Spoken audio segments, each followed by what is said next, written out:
Welcome to another episode of Fresh Corduroy. I'm your host, Craig Zolan, and today's guest might have the most unlikely origin story of any three-time Olympian I've ever talked to. Shannon Abeda didn't grow up on some sprawling alpine paradise. He started skiing on what he lovingly describes as a glorified bump in the middle of northern Alberta, where winter is so long and so cold that learning to ski is basically a survival strategy. Somehow, from that one run hill, Shannon decided at age 10, yeah, I'm going to be an Olympian. Not maybe, not let's see how it goes, just done deal. And well, spoiler alert, he pulled it off. And this winter at the Milan Cortina Games will be the third time. In this episode, Shannon talks about that whole improbable journey, balancing work and training, identity, pressure, injury, burnout, and what it actually feels like to represent a country where most people have never even seen snow. It's an honest, funny, and surprising conversation. And if you like stories like this, make sure to follow Fresh Corduroy on whatever app you're listening on. Now, let's get some Fresh Corduroy with Shannon.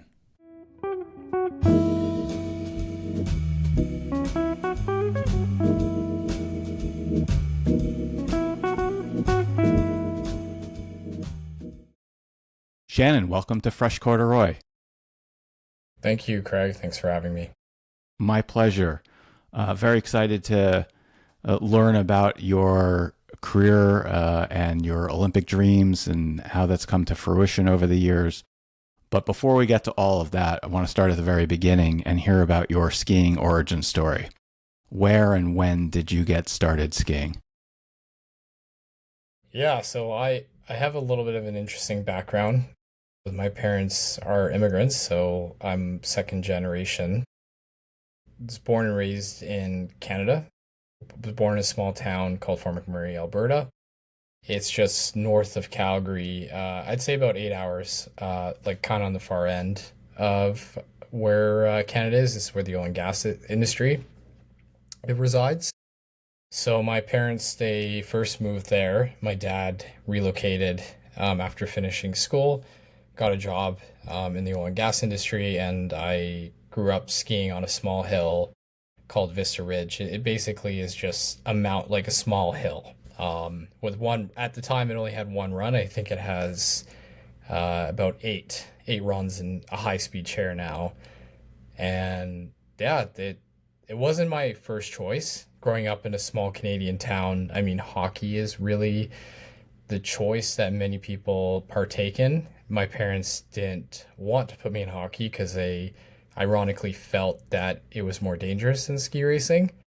So they put me in ski racing. My sister was the one who actually introduced it, loved it, and managed to put myself, my sister, and my brother into the program. When I was 7, my dad got a job in Calgary, so we moved to Calgary, and that's where I got skiing in the Rockies. And so for the next 7-8 years, my skills had developed because I was exposed to better terrain, coaching, and different environments. I'd say probably around the age of 10 is when I really developed that love for the sport, and it came into my mind that maybe I could go to the Olympics one day. And yeah, I've been fortunate enough to go to 2 Olympics, Youth Olympic Games, and I've qualified now for my 3rd Olympics in February. That's terrific. So back when you were age 10 or thereabouts, how did that Olympic dream get planted in your mind? What was it back then that sort of pushed you, or at least drove you to seek that out in your future as you grew older?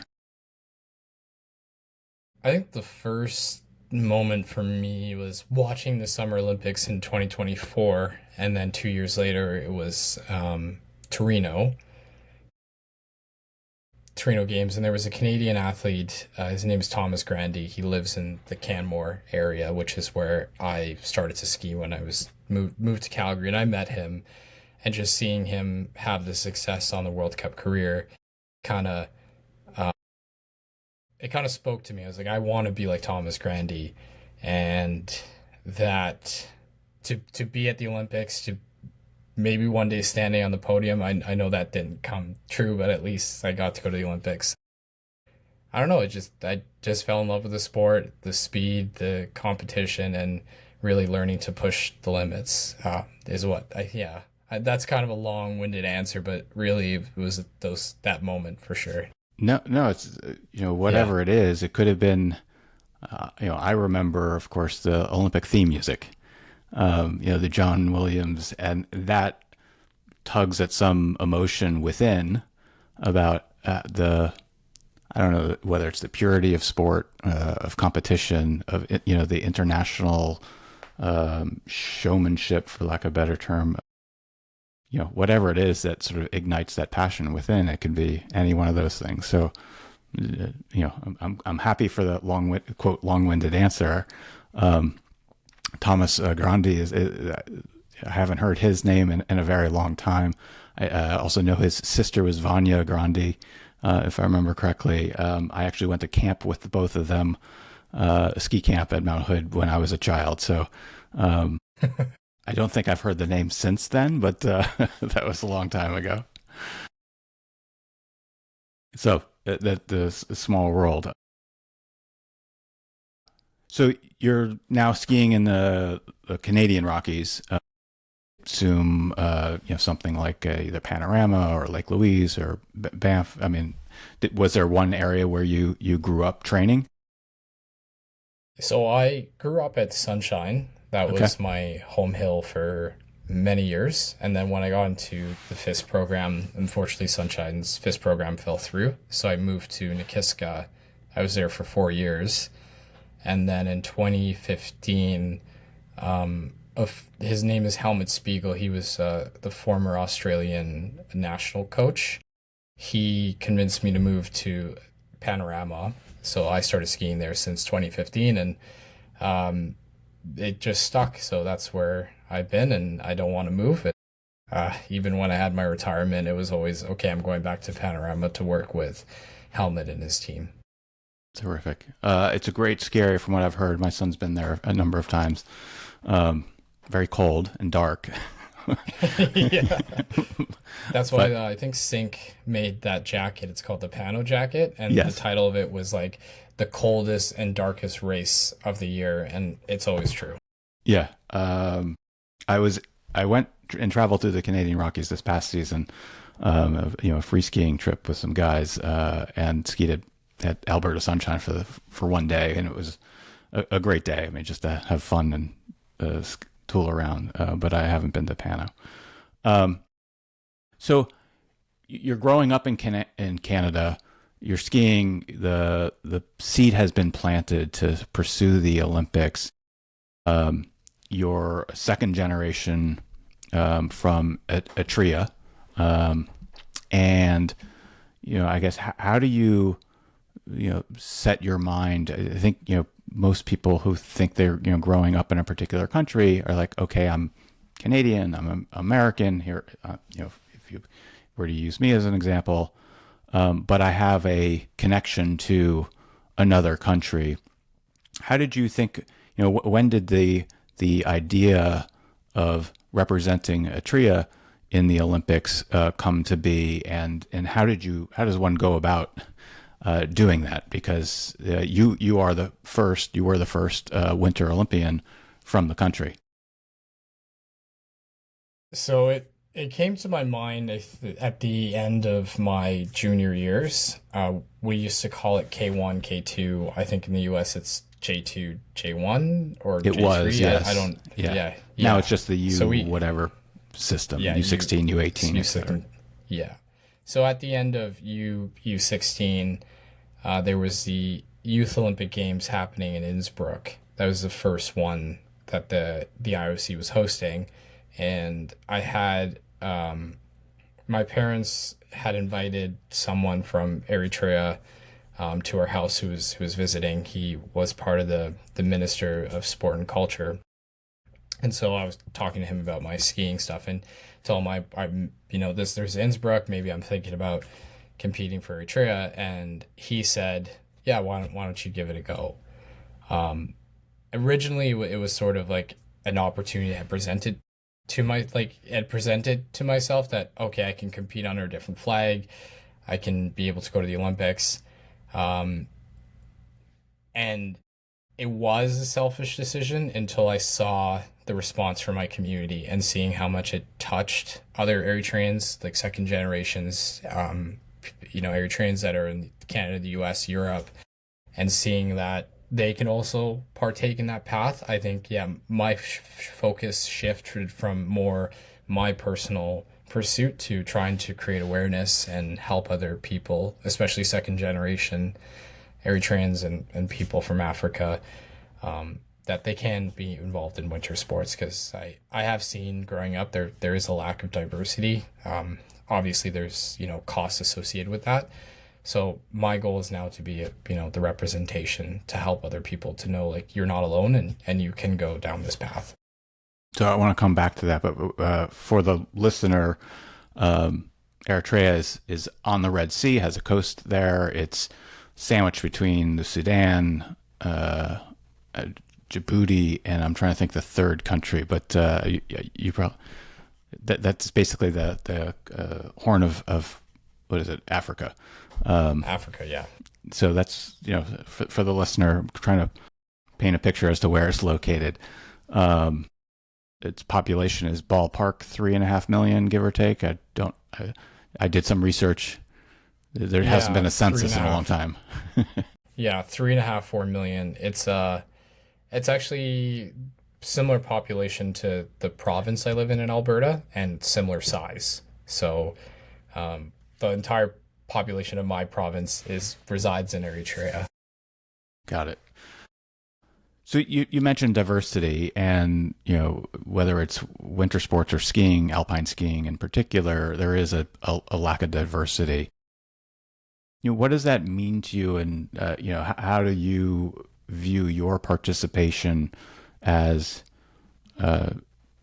using the Olympic torch? I want to say torchbearer, but with no pun intended. The idea of how do you what does it mean to you, and how do you and I want to get to how do we improve that collectively as a society, if you have thoughts on that point. Um, I think for me it means a lot. I didn't really realize the extent of how much I've helped in my community till after my first Olympics. Seeing the responses from people and even parents in the where I grew up ask me, hey, how can I put my kid in this sport? Like, what can we do to help our community develop so we can be more active in winter sports and communities. So to be a role model, it means a lot. And even now leading to these Olympics, I've been able to identify 3 other athletes that reside in the diaspora who are interested in pursuing for 2030. So it's good knowing that I've had made changes. So now we have people carrying, the torch. I'd say like this is something I've been thinking for a long time. And there's two parts to this. I think the first part is slowly teaching and integrating in my community, showing, hey, like you can do this sport. There's a general fear. I remember I was part of an organization here in Calgary that introduced skiing to some newcomers and some Eritreans.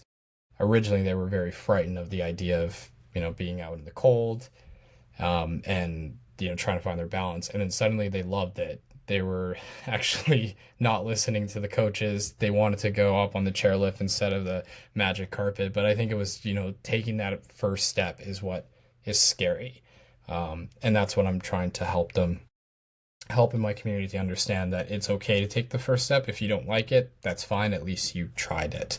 I know for me growing up, my parents put me in a multitude of different sports and gave me that, that choice, like, hey, if you like this or this, you can go down this path. And so I'm trying to teach that to my community, like those concepts, because the cultural norm, I would say, and even I have bashed heads with my parents, is you go to school, you go to university, get a good job, and raise a family. There's nothing kind of outside that box. So it's hard to kind of change that. I'm seeing in more second generation, they're allowing that integration.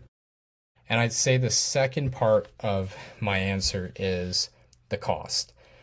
Um, and I would say it's becoming more inaccessible to most people. I mean, since COVID, everything just exploded. When I was still in university, it was around COVID. I could go get a season pass for maybe $700, $800, and now that cost is doubled.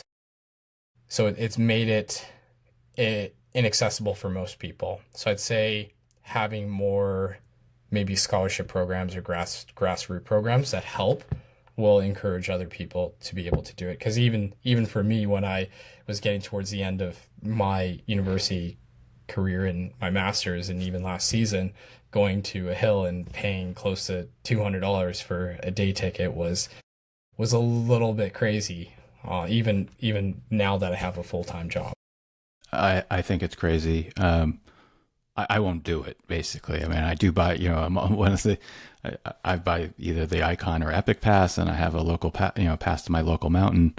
I cannot, bring myself to pay $200 for a single day lift ticket.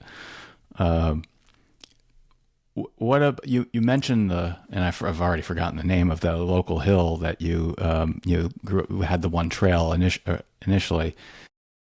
I think there's something to be said about the local community hills, as opposed to the major conglomerate or corporate owned ski areas, for bringing new people into the sport, from any walk of life. And so I hear what you're saying in terms of the price. I think generally speaking, I know my local hill, the season pass price is much lower than obviously the big corporate owned mountains. So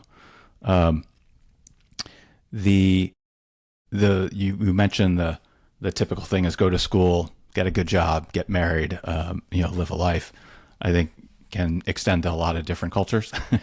Yeah. But obviously sport plays a role in people's happiness and exercise and the like. So hopefully skiing can be just, one part of that, as they grow. So you had the seed, you kind of participated, and how, Eritrea, got to represent it. Let's talk about the qualification process, because I know, it's not like, hey, I'm going to go and you just get in. Otherwise, I would have been competing still to this point. So how do you, from a country that doesn't have a large national governing body around, at least as far as I know, qualify and walk us through the logistics of becoming an Olympian and what's required of that. This will be a long answer. I'll talk a little bit about the qualification period, the qualification criteria. Sure. Every country has their own internal criteria, and then there's the federation criteria. So through, FIS, they have an A standard and a B standard. So the A standard allows a country to have more quotas. So it's based on how you are within the top 500 of the Olympic point list. And the more athletes you have in in that top 500 ranking, the more quotas you can get. Then there's a B category. So the B category is only for tech events, so giant slalom and slalom. And you're allowed to have one male and one female from each country if they make the B criteria. I fall under the B criteria because I'm only a tech skier. In 2014, when I was trying to go for Sochi, almost made the A criteria because I wanted to go for speeds. This Olympic cycle, it's based off of your 5 best finishes, and those have to round down, I think, to around 120 points. And then for the speed, it's your best finish under 80 points.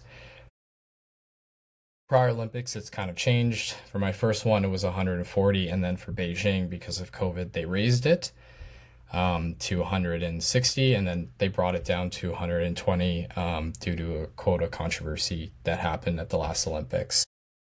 The qualification period usually extends for about 2.5 years. So it started not this summer, but last summer. So the summer of, I think, July or August 2024. And it goes all the way to 2 weeks before the Olympics. So those points have to be within that criteria. And once you hit that threshold, then you're granted a quota. 2-3 days after the qualification period is over, then your country has to nominate you and confirm that quota. There's been cases, not for me, but I know people from the Netherlands and other countries who they made the criteria, but they didn't make their internal criteria. So they gave away the quota. And then that gets reallocated to the highest country. So Eritrea has been supportive of me. The only internal criteria that I have with them is that I have to be consistently competing.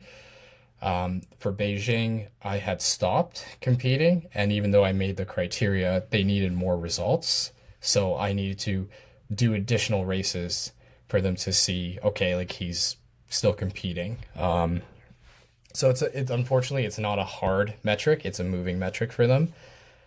Once the qualification is done, then I sort of let my National Olympic Committee, they do the paperwork, and then I tell them the dates when I want to travel and sort of plan the logistics for my team.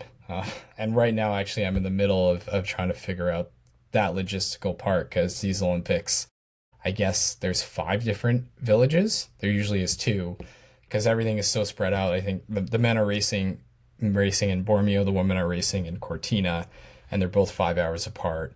And then the opening and closing ceremonies are in different cities. So I'm trying to work on where we fly into, where we stay for opening and closing ceremonies. So it's interesting. Normally it's easy. I mean, for 2018, I luckily had my dad as chef de mission, so he handled all the stuff. And then for 2022, I had to take most of it on because everyone in my team was separated because of COVID. And then this year, everyone is kind of located here, but my delegation's in Eritrea, so it's a lot of back and forth and late night calls to try to sort out the plans. Interesting. ChatGPT is your friend. Just tell it where and when you need to be, where you need to be and when, and say, plan an itinerary for me. Yeah. So you are more than just a ski racer. You are a travel agent, a cat herder, and a few other things rolled into one. Yeah. Trying to do that, and also an accountant, because I run my own budget. No one else is running it, so I get the funds, and then I have to sort of figure it out. But now I've kind of given that to my coach, because I can't do it. If he thinks it's a good idea, I'll just give him the card, and I'm like, okay, if this is under my thought in my head, then I'll let him know. Yeah. So speaking of coach and training, what is your training routine look like these days, in terms of who are you training with? Are you by yourself, or do you have a group of other FIS athletes that you train with and push each other? And how does that work? So I have a private coach. For the listeners here, they might know of an athlete named Ronnie Remy. She recently retired. She skied for Canada and then Germany. So her eldest brother is actually my coach. I grew up with him, and he offered to coach me for Beijing, and I kept him on. So he's part of my group, and then I have a technician that's worked with me for the last 8 years. So he does all the prep for my skis. Physical trainer that's based in Calgary. He will be traveling to the Olympics with me, so he gives me a program. He's a former bobsledder. I know that sounds weird, but he does really good programming, so I stayed with him. As a team, we work together with the Windermere Valley Ski Club, which is based out of Panorama. That's the first group that I moved to in 2015 when I was working with Helmet. So I trained with them, and sort of join them on the race programs. I take care of my own logistics, but at least it helps me for the training. Right now, my season's a little bit weird because I've put a hard stop on February. So the Olympics will be my last race. I might do a retirement in April. And last season, I wasn't working. So I was fully dedicated to being an athlete. So my days were 5 days on snow, 2 days off, or 4 and 3. It was kind of moving around. Now it's with my job, I work 8 days and then I'm off for 6 days. So when I'm on my off days, I will be doing pretty much most of my physical training here. And I'm actually near my old home club, which is Vista Ridge. There is talks of me going out and skiing the nights and then coming back to camp here where I am working. But when I'm back in Calgary, I will drive out to Invermere. I'll train the 5 to 6 days, and then I'll come back to Calgary and fly out to start my next rotation. So it's a lot of moving parts.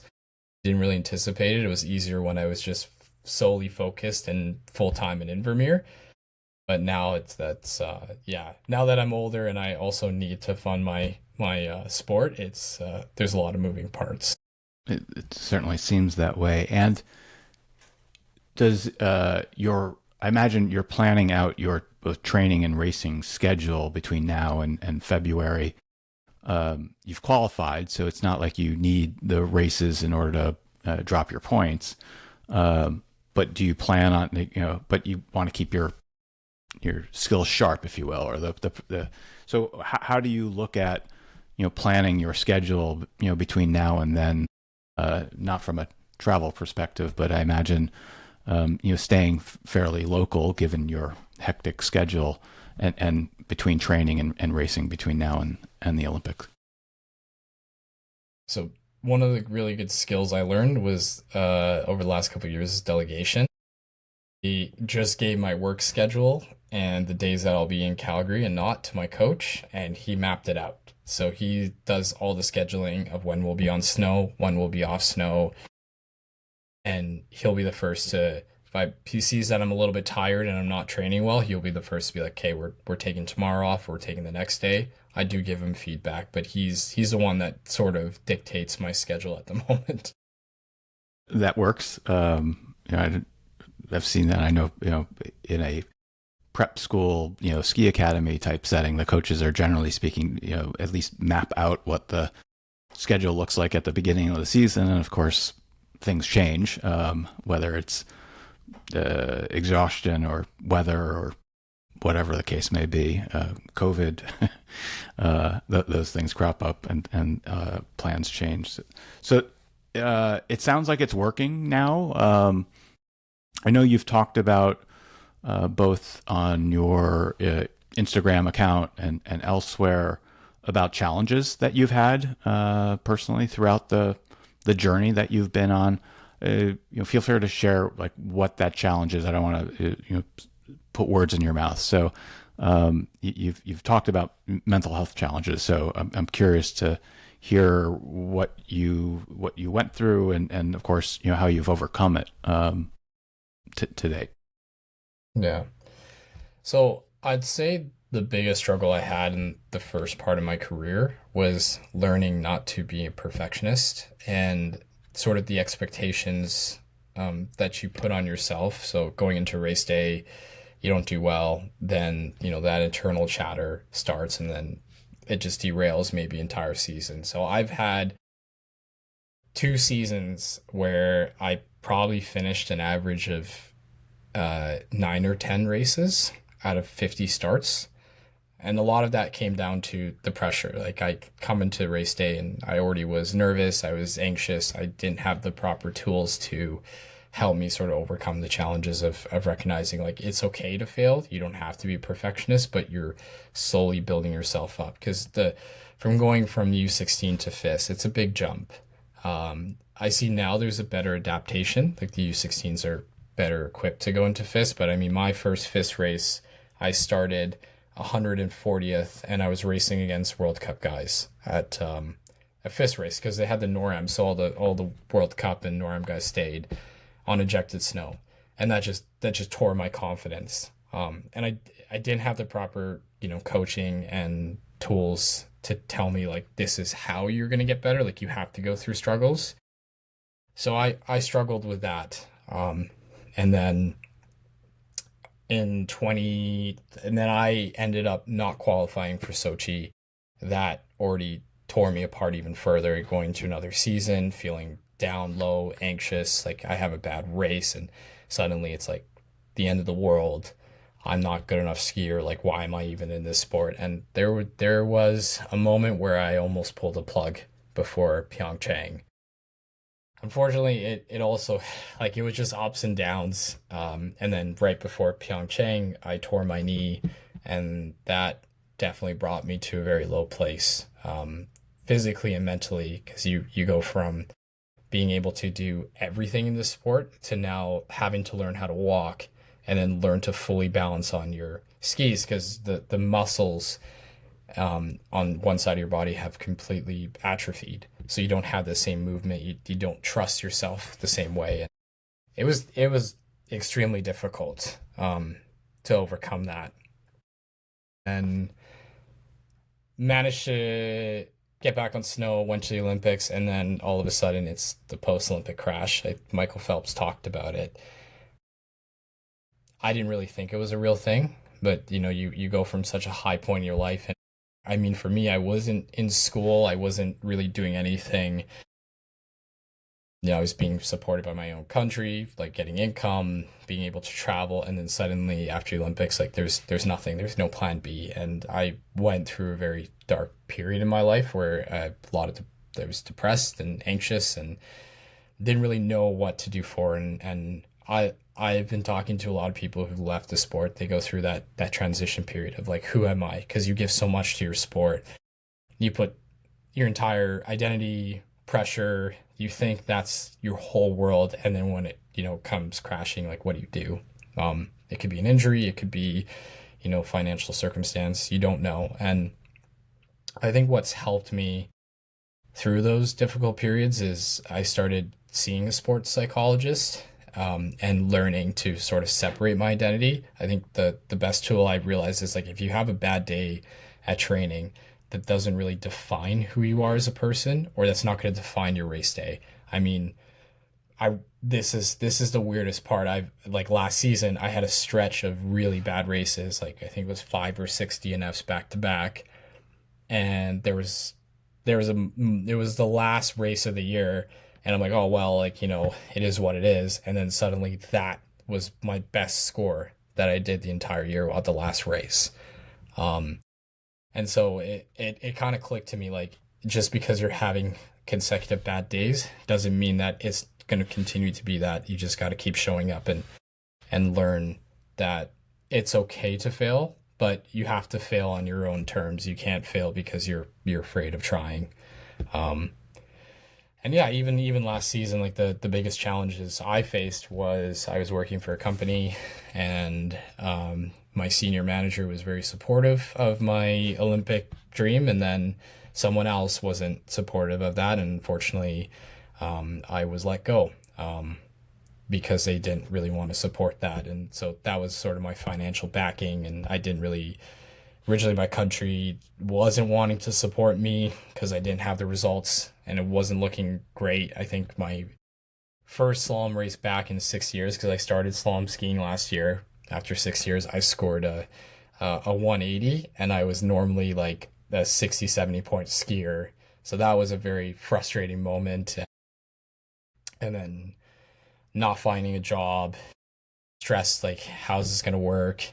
And then just being able to take that one step forward and just focusing on, okay, what can I do today to control what I can only control? And then tomorrow, taking, that positive thing forward, sort of like that 1% incremental change. And that's what kind of helped me through last season.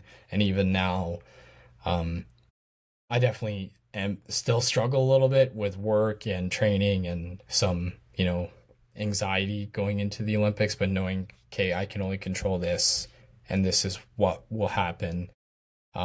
This could happen, but if this happens, it's out of my control. I can only control this amount.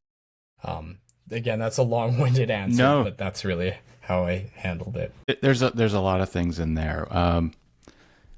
But one question I'd have is, what is your objective or your goal?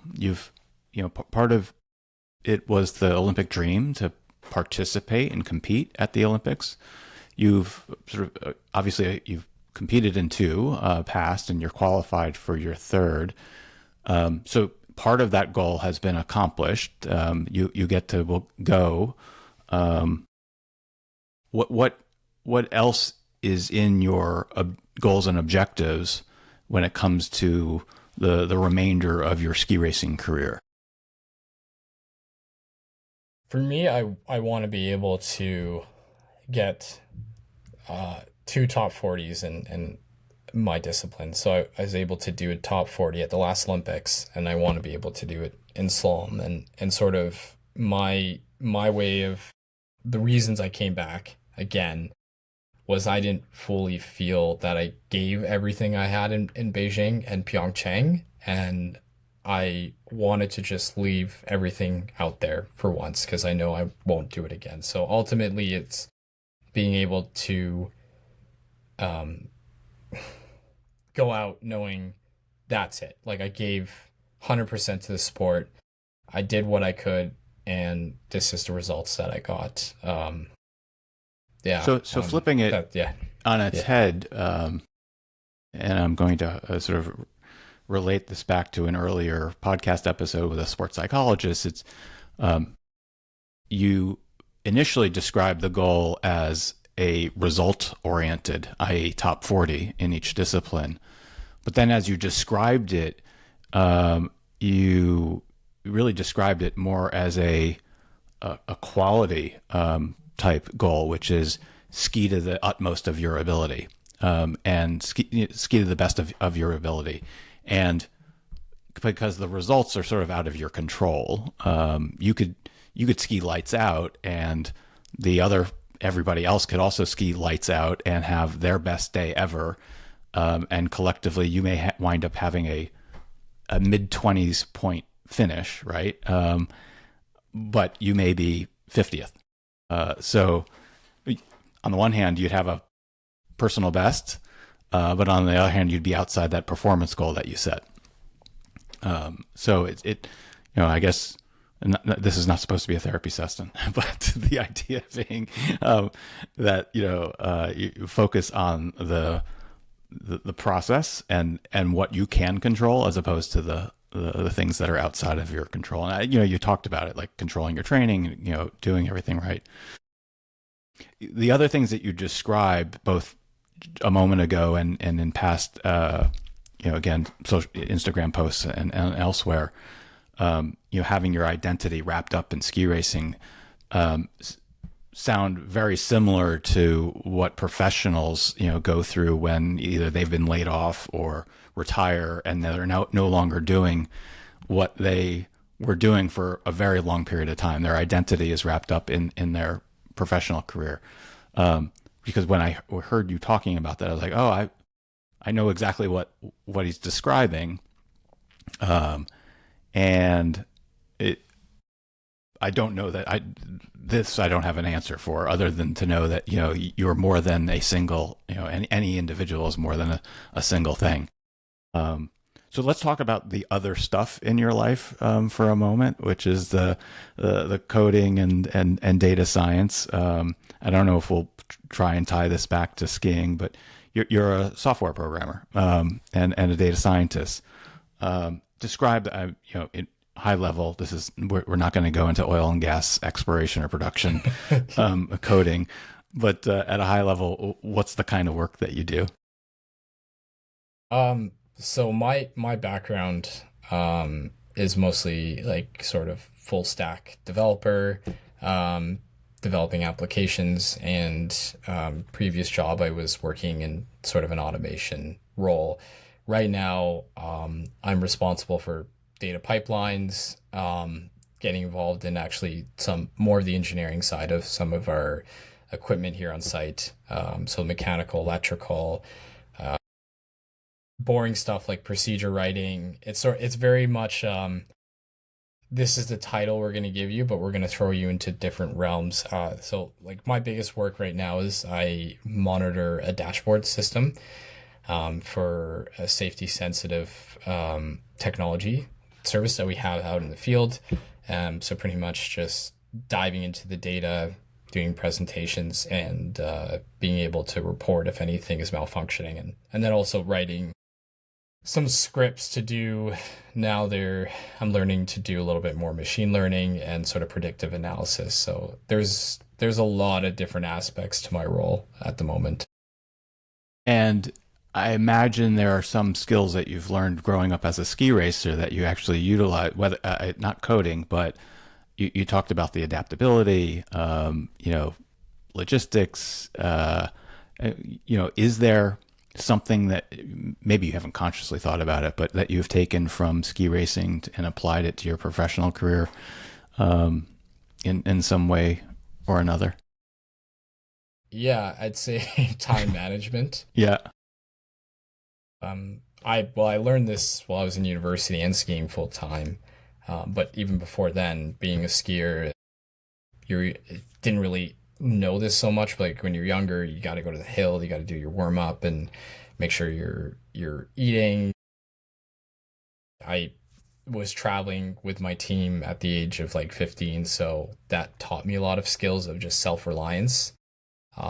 I'd say the biggest thing now is learning how to cope under pressure when I've had deadlines to present, my applications or to have certain, coding procedures done.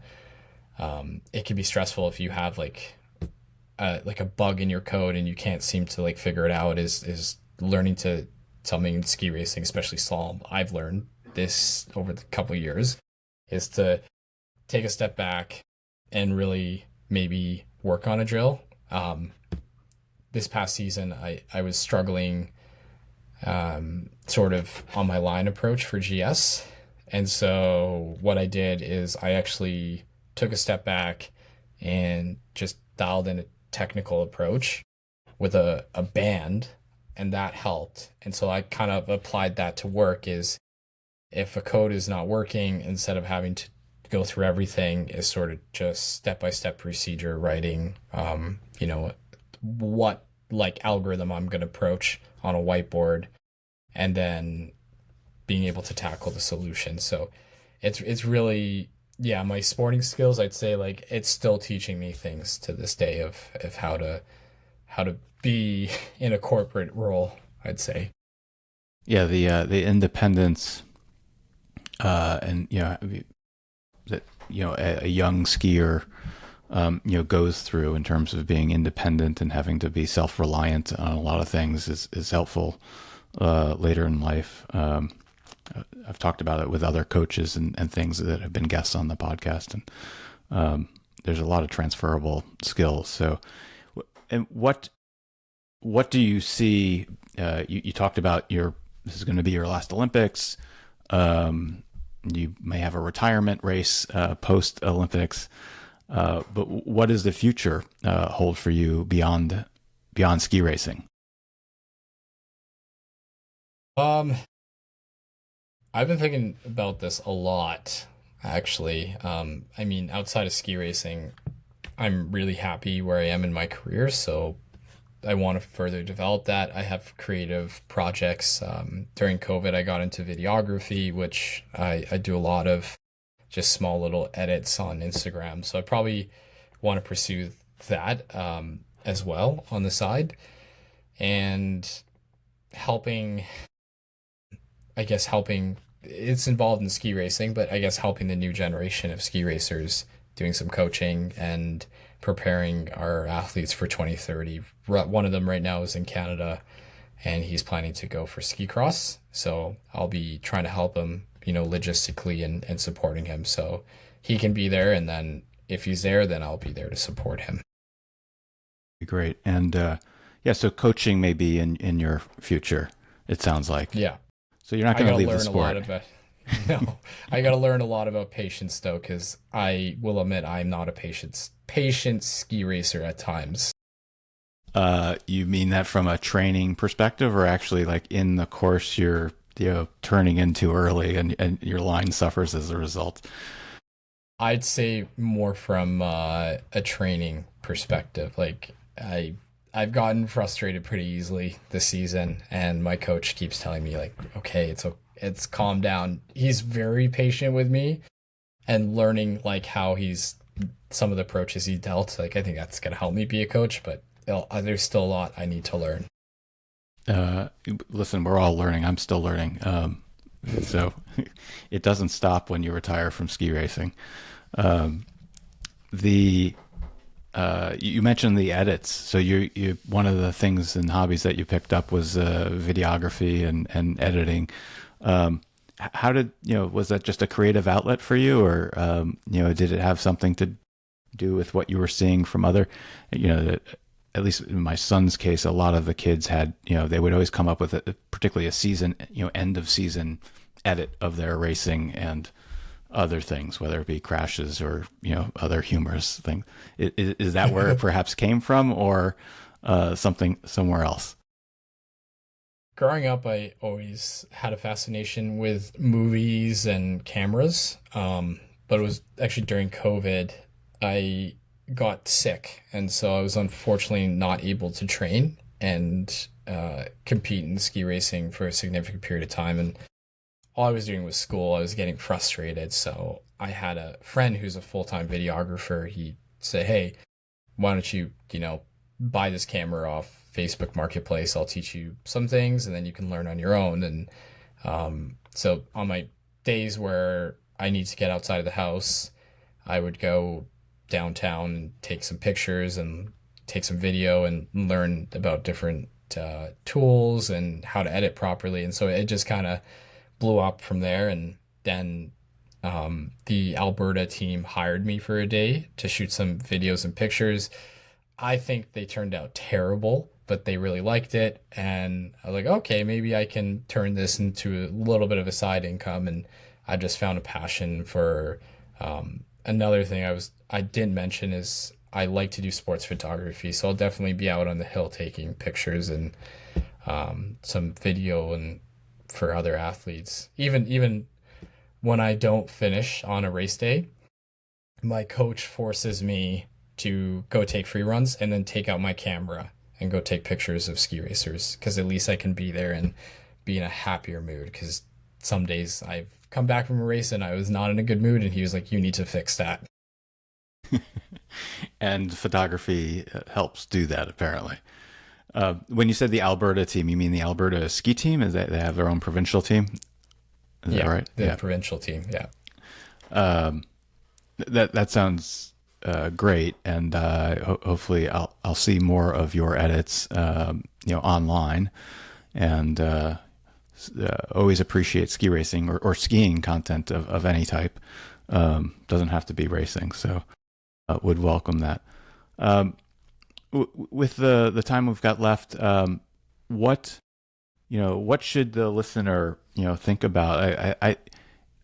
I think of you in some ways as and I don't hopefully you don't take this the wrong way, the everyday Olympian. You're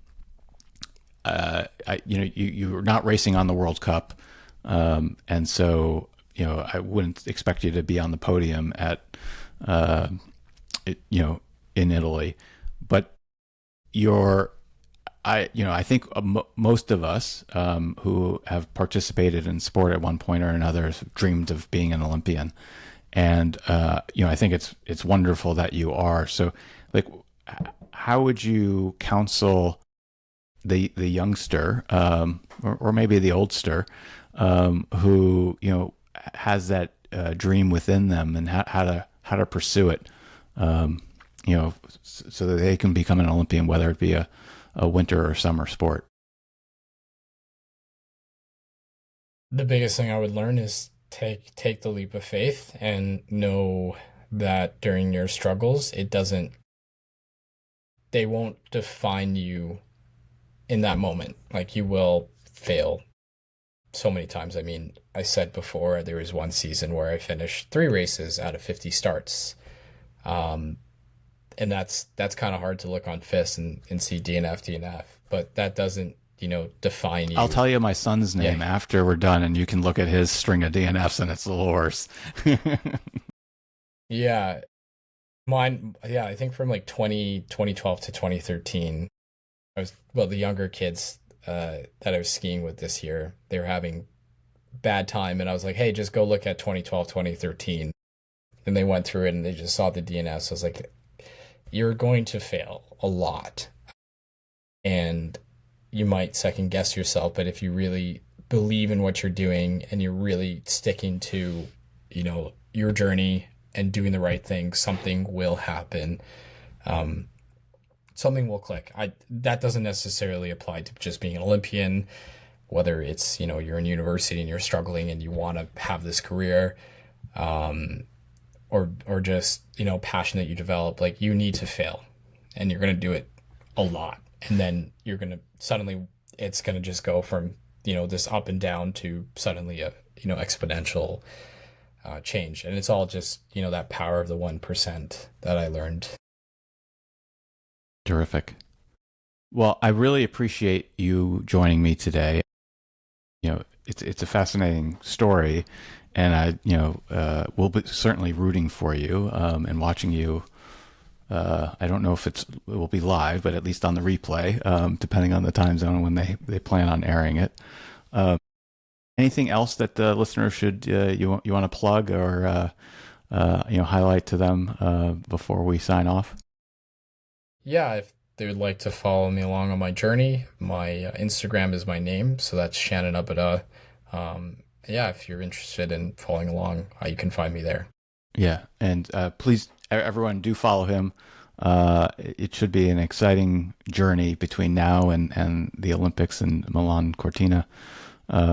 Looking forward to it, and again, good luck with the itinerary planning. Thank you.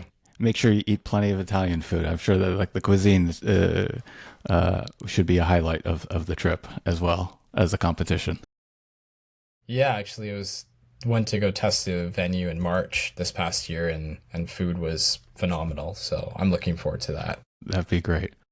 All right. Well, thanks, Shannon. I really appreciate your time today. Thank you, Craig.